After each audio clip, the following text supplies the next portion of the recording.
वो कौन सी दो पार्टियां हैं जो नहीं चाहती हैं कि बसपा इंडिया गठबंधन में जाए? आप लोग बहुत अच्छी तरह से उन दोनों पार्टियों के विषय में जानते हैं, जो हिंदू मुस्लिम कराती हैं, नफरत की राजनीति करती हैं, मंदिर मस्जिद की राजनीति करती हैं। वो कौन सी वो दो पार्टियां हैं? ये बात किसी से छिपी नहीं है, लेकिन दोनों पार्टियां दबंग पार्टियां हैं। इसलिए लोग उनके विरुद्ध या उनकी सही बात को कहने से डरते हैं। वो दोनों पार्टियां सन 90 से लेकर के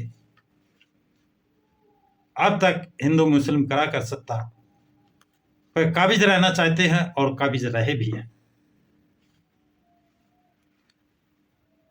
भारतीय जनता पार्टी कभी नहीं चाहती है कि बसपा इंडिया गठबंधन में जाए, क्योंकि वो जानती है कि बसपा यदि इंडिया गठबंधन में शामिल हो जाता है तो फिर एनडीए भाजपा बिल्कुल ही लोकसभा का चुनाव नहीं जीत सकती है, किसी सूरत में नहीं जीत पाएगी। तो वो हर तरह से इस पर अड़ंगा लगा रही है और लगाने का आखिरी तक प्रयास करेगी, क्योंकि वो अपनी कमजोरी अच्छी तरह से जानती है। और भारतीय जनता पार्टी का साथ कौन दे रहा है? समाजवादी पार्टी। दिल्ली की मीटिंग 19 तारीख के बाद जब ये आया कि बसपा के बगैर भारतीय जनता पार्टी को हराया नहीं जा सकता है, तो समाजवादी पार्टी के अखिलेश यादव, प्रोफेसर राम गोपाल मीटिंग के अंदर क्या कहा क्या नहीं कहा इसका खुलासा नहीं हुआ, लेकिन मीटिंग के बाहर जो उन्होंने अनर्गल बातें की वो सार्वजनिक हुई, पेपर और मीडिया में उछाली गई। प्रोफेसर राम गोपाल ने तो यहां तक कहा ये बसपा इंडिया गठबंधन में शामिल होती है तो वो अलग हो जाएंगे।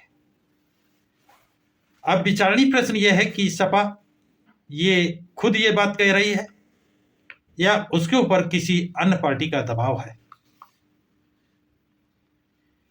कि सपा की जो फाइलें बंद पड़ी हैं वो कहीं खुल न जाए, जो मुकदमा कायम हुआ है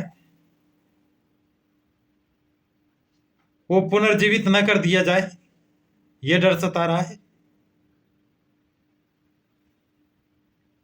क्या कारण है? जबकि किसी भी राजनीतिक या आम जनता से भी पूछो तो यही कहता है बगैर बसपा के इंडिया गठबंधन भारतीय जनता पार्टी को नहीं हरा सकता है। फिर समाजवादी पार्टी को बसपा से ऐसी नफरत क्यों? ये सर्वविदित है।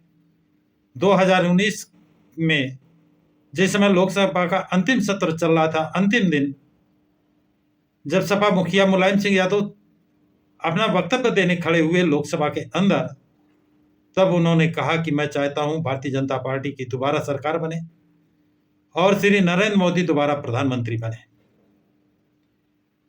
इसका परिणाम 2019 में जो सपा बसपा मिलकर चुनाव लड़ रही थी इस पर बहुत प्रतिकूल प्रभाव पड़ा और समाजवादी पार्टी का वोट भाजपा की तरफ चला गया, गठबंधन धराशायी हुआ।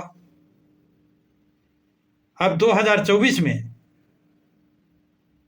सपा मुखिया मुलायम सिंह यादव नहीं है, लेकिन उनकी जगह प्रोफेसर राम गोपाल ने ले रखी है और उन्होंने खुल्लम खुल्ला कह रखा है, मीडिया के सामने कहा कि यदि बसपा इंडिया गठबंधन में आती है तो सपा अलग हो जाएगी। क्या मतलब हुआ? वो भाजपा को हराना चाहते हैं या बसपा को? कारण स्पष्ट है कि उनका जो मुस्लिम वोट है वो खिसकता नजर आ रहा है, नजर नहीं आ रहा है, वो खिसक चुका है, वो कांग्रेस की तरफ जा चुका है। बसपा के आने से मुस्लिम वोट और शेड्यूल वोट एक साथ आने की प्रबल संभावना है। संभावना नहीं, 100% सत्य है कि एक मंच पर आकर के और यही कांग्रेस की जीत का कारण रहा है, तो वहां पर समाजवादी पार्टी माइनस में जा रही है। उनका हिंदू मुस्लिम जो कार्ड भाजपा और सपा खेलती है वो फेल हो रहा है, क्योंकि जब मुस्लिम वोट कांग्रेस के साथ चला जाएगा तो समाजवादी पार्टी के पास वोट क्या बचता है, ये तो वक्त बताएगा।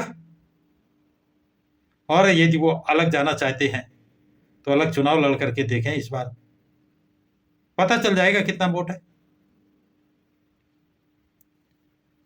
तो साथियों, 15 जनवरी 2024 बहुत ही महत्वपूर्ण दिन है, बहुत ही महत्वपूर्ण घोषणा होने वाली है।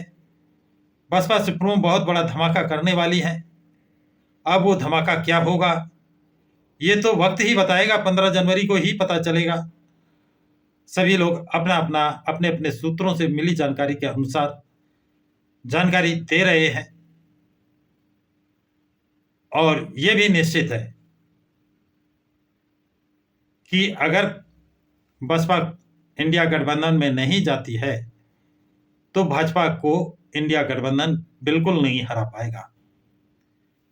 वो 300 पार नहीं, 350 पार उनकी सीटें चली जाएंगी, इसे कोई नहीं रोक सकता है।